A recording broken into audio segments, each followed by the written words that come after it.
নমস্কাৰ আসাম টেক চেনেললৈ স্বাগতম জনাইছোঁ আৰু এই মুহূৰ্তত লৈ আহিছোঁ ৰাজ্যবাসীলৈ কেইবাটাও গুৰুত্বপূৰ্ণ খবৰ আৰু এই খবৰকেইটা এগৰাকী অসমৰ নাগৰিক হিচাপে আপুনি জনাটো অত্যন্ত দায়িত্ব। এই 3 মিনিটৰ নিউজ কেইটা আপুনি সম্পূৰ্ণকৈ চাই থাকিব।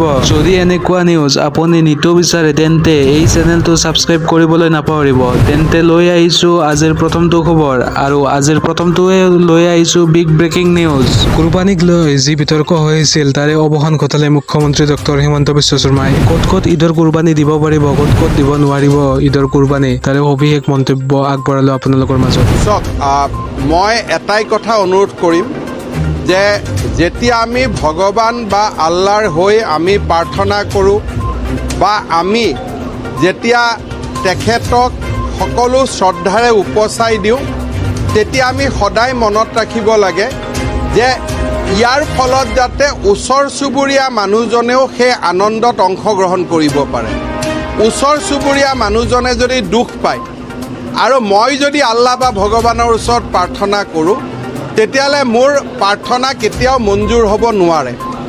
মই নিশ্চয় ইছলামধৰ্মী ৰাইজক অনুৰোধ কৰিম যে আমাৰ কেটল যি প্ৰিজাৰ্ভেশ্যন আইন পাছ হৈছে, সেই আইন অনুসৰি আন ধৰ্মৰ লোক থকা অঞ্চলত আমি গৰু কুৰবানী কৰা বা গৰুৰ মাংস খোৱাটো আইনৰ দ্বাৰা এতিয়া স্বীকৃত নহয়। সেইবাবে মই সমগ্ৰ ইছলামধৰ্মী ৰাইজক বকৰীদৰ শুভেচ্ছা জনাইছোঁ আৰু তেওঁলোকক মই ইমানেই আহ্বান জনাম, ইয়াত কোনো একশ্যন লোৱা, শাস্তি লোৱা, পুলিচ যোৱাৰ কথা নাই। মোৰ তেখেতসকলৰ ওপৰত অযুত বিশ্বাস আছে। মই তেখেতসকলক বিনম্ৰতাৰ সৈতে আহ্বান জনাম যাতে আন ধৰ্মৰ লোক থকা অঞ্চলত আপোনালোকে এনেকুৱা মাংসৰ কুৰবানী নিদিব বা এনেকুৱা জন্তুৰ কুৰবানী নিদিব বা এনেকুৱা পশুৰ কুৰবানী নিদিব যিয়ে আনজনৰ মনত দুখ দিব পাৰে। বাকী যি ধৰ্মীয় নীতি নীতি আছে আপোনালোকে সুন্দৰভাৱে পালন কৰক। মই আৰক্ষীকো কৈছোঁ যে আপোনালোকে কাৰো পিছত দৌৰা দৌৰি কৰিব নালাগে। মোৰ ৰাইজৰ ওপৰত বিশ্বাস আছে, ৰাইজে আমাৰ এপিল বা ৰাইজে আমাৰ অনুৰোধ নিশ্চয় বিবেচনা কৰিব, গ্ৰহণ কৰিব। আৰু য'ত অন্য ধৰ্মৰ লোক নাই, তাতে যি ধৰণৰ তেওঁলোকৰ ধৰ্মীয় ৰীতি নীতি আছে তাক তেওঁলোকে পালন কৰিব পাৰে, কাৰণ আমাৰ গো ৰক্ষা আইনে সেই ক্ষেত্ৰত বিশেষ কোনো কথা কোৱা নাই।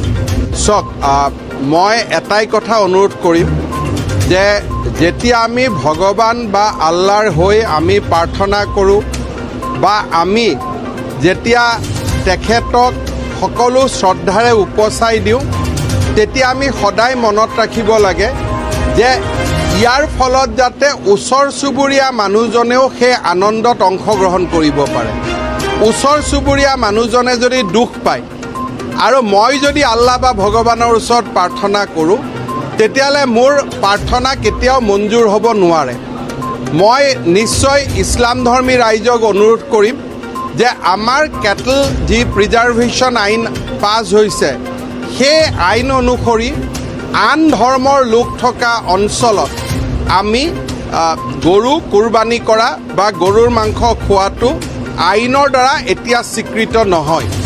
সেইবাবে মই সমগ্ৰ ইছলামধৰ্মী ৰাইজক বকৰীদৰ শুভেচ্ছা জনাইছোঁ আৰু তেওঁলোকক মই ইমানেই আহ্বান জনাম, ইয়াত কোনো একশ্যন লোৱা, শাস্তি লোৱা, পুলিচ যোৱাৰ কথা নাই।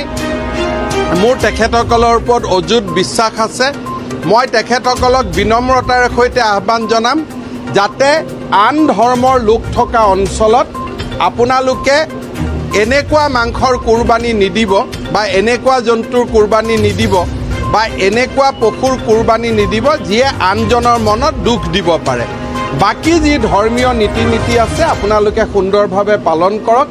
মই আৰক্ষীকো কৈছোঁ যে আপোনালোকে কাৰো পিছত দৌৰা দৌৰি কৰিব নালাগে।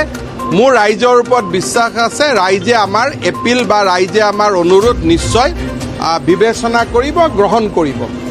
আৰু য'ত অন্য ধৰ্মৰ লোক নাই, তাতে যি ধৰণৰ তেওঁলোকৰ ধৰ্মীয় ৰীতি নীতি আছে তাক তেওঁলোকে পালন কৰিব পাৰে, কাৰণ আমাৰ গো ৰক্ষা আইনে সেই ক্ষেত্ৰত বিশেষ কোনো কথা কোৱা নাই।